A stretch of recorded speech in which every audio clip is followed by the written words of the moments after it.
छू न सके छू ले तो हाय लग जाए अगन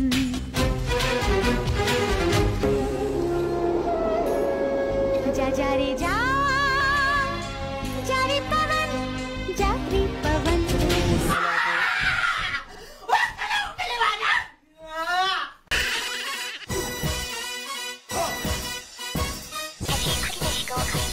Alam mo, may nakita akong trend ngayon. Itong aso ka. Wala rin kinalaman sa aso, no? Pero, ang galing! Bago natin umpisahan, medyo may issue ito sa cultural appropriation. Honestly, hindi ko masasabi sa inyo kung saan ang hangganan ng cultural appropriation, especially kung hindi naman ako yung dapat ma-offend dito sa mga ganitong bagay. Pero kasi, napakagaling, no? Napakagaling ng mga transitions. At babalik lang ako sa hindi ko masabi kung ano ba yung linya na kinocross. Kasi pwede ka kasing mag-honor ng culture ng iba or pwede kang maka-offend. Siguro kayo na lang ang tatanungin ko dyan sa mga ganyang bagay. Pero magfo-focus tayo sa mga transitions ngayon at uunahan natin sa pinakamaganda na nakita ko ngayong araw. Bago tayo magpatuloy, huwag niyo muna kalimutan mag-like, subscribe at notification. Katinang ilungkot eh. Meron tayo 1,000 Gcash giveaway. Sagutin niyo lang yung question of the day natin sa dulo ng video na to. That being said, after nito, may live ako sa aking Facebook gaming page. Kaya go na kayo. So, ito siya! So, yan yung before. Tapos kung makikita nyo, ayan, may mga ganun-ganun keme sila. May mga ganun-ganun keme sila. Hanggang sa magta-transform sila, oh. Yan.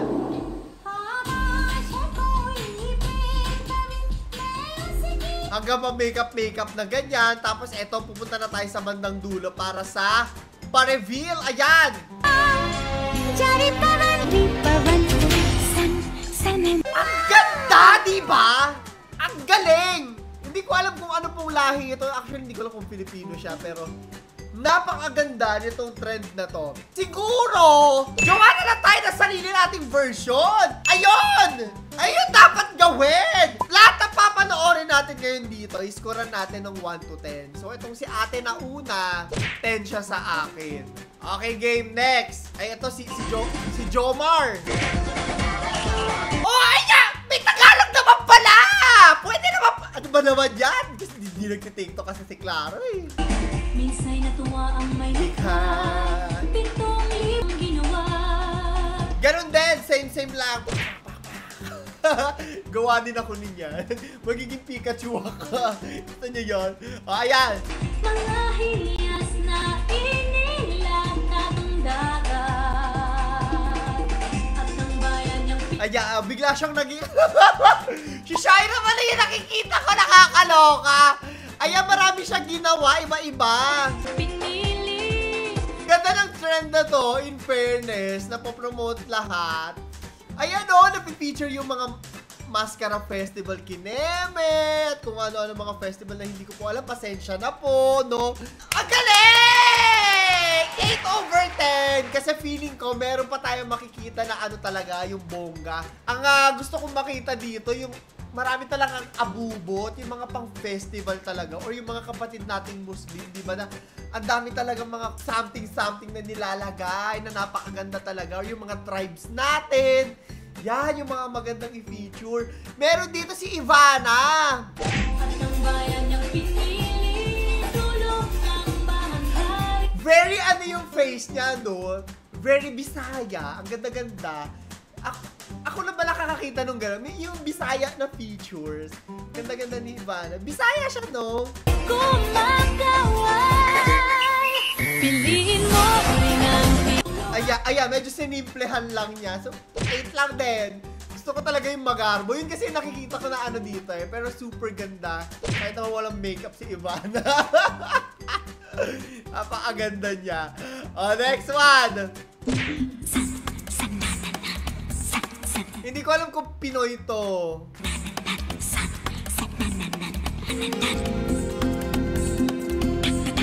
So, ayan, pa-transform siya. Punta na tayo sa bandang dulo. Jari Pavan, Ang ganda rin kasi ng culture nila, yung mga traditional dresses nila. Dapat lahat tayo buong mundo proud sa ganyang mga bagay.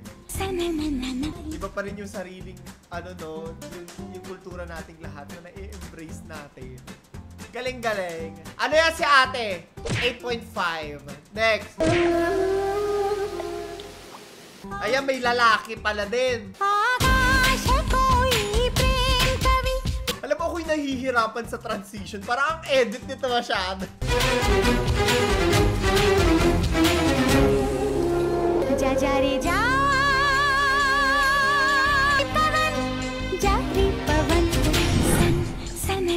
Seven! Kulang sa mukha. Sorry. Pero magaling din ang pa-transition. Next. Indian outfit naman. Ito naman yung tropa natin Shibuli Boom!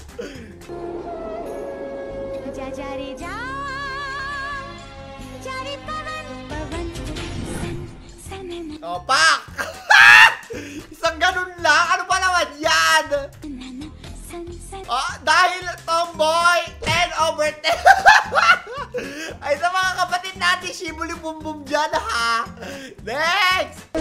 Ibang aso ka trend yung napanood mo.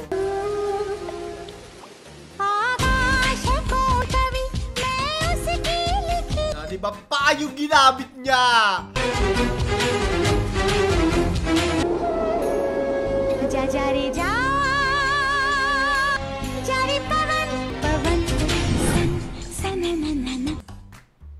Sorry, not to be disrespectful kasi hindi ko masyadong trip yung dulo kasi parang gino-joke time niya yung mga medyo kadiri yung sa food. Hindi ko trip yun. So medyo for lang.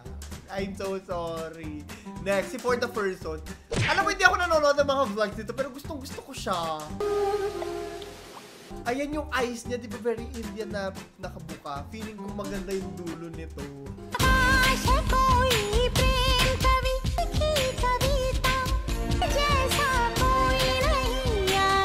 Maganda talaga siya. Tapos mukhang mabait na tao pa to. Feeling ko lang. Hula ko lang. Ang ganda niya. Sabi ko sa inyo, yun talaga yung hina-highlight. Yung eyes talaga. Ganda-ganda ng eyes nila.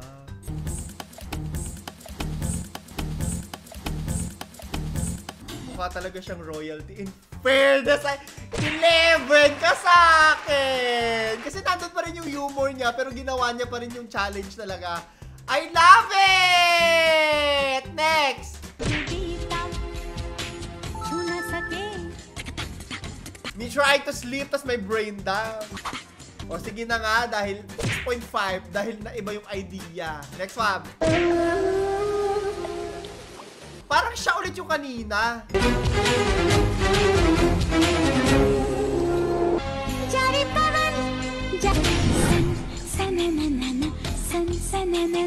Ang ganda talaga. Sorry. Gets ko kung bakit talaga nagtitrend tong itong trend na ito. Nakakaloka. 10/10.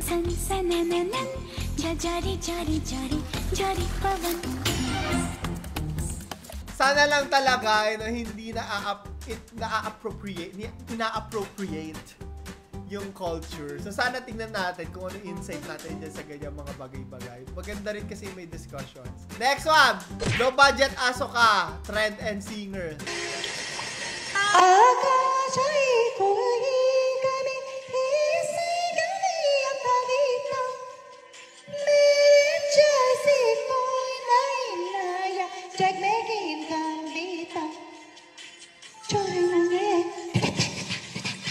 Seven over 10 lang.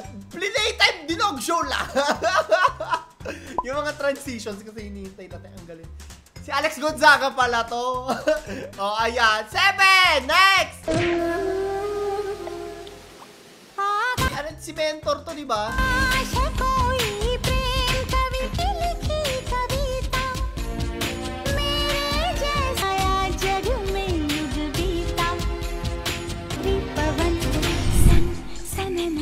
Yan, yung mga abubote, yung mga detalye. Yan yung nagpapaganda. So, 8.5 ka sa akin. Galing. Next one.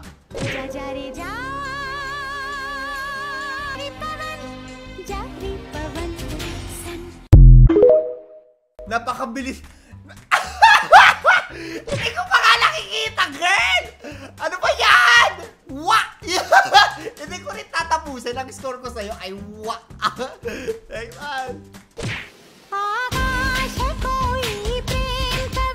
Nakakaloka talaga yung mga pa-transition.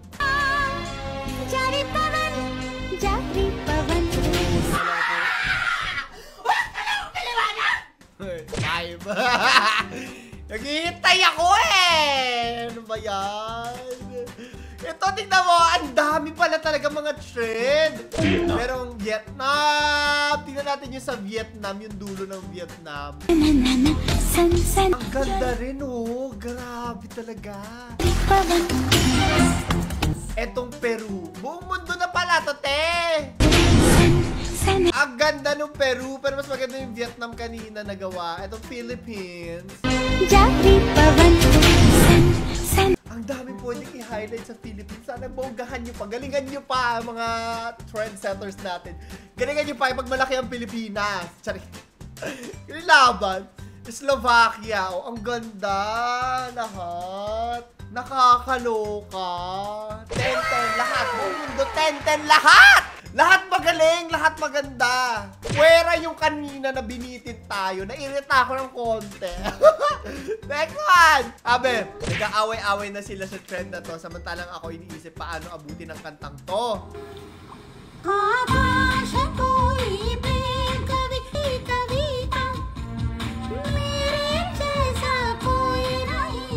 Iba na yung face nito ni Zendy, no? Nung una siyang, kaganda na niya. Good for you. No, ayun. Teka, bago natin i-end to at magtanong ako ng question of the day sa inyo, pakita muna natin original ng aso ka. Ito. Jaja, Jari Pavan, Jari Pavan, Sananana, Sananananti, Jari Pavan. Ayan pala siya. Teleserye ba to? Hindi ko po alam kung ano nangyayari. Anyways, ganito natin tatapusin yung video natin ngayong araw ha. Tatanungin ko kayo, sa tingin nyo ba culturally inappropriate yung ginagawang ganito? Or do you think it honors the other cultures? Gusto ko matinig yung thoughts nyo. I think wala akong sagot para dito kasi hindi ko alam kung ano yung lane niya. Kung ano ba yung nagko-cross. Kung ano na ba yung mali. Honestly, yan na yung aking thoughts. Pero kung nakaka-offend, kiss. Pero kung gusto talaga natin, pwede naman gawin yung Pilipinas na lang, di ba? Na-honor pa natin yung sarili natin.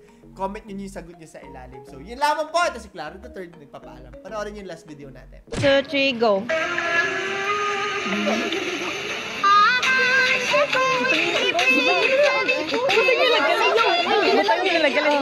Gigi.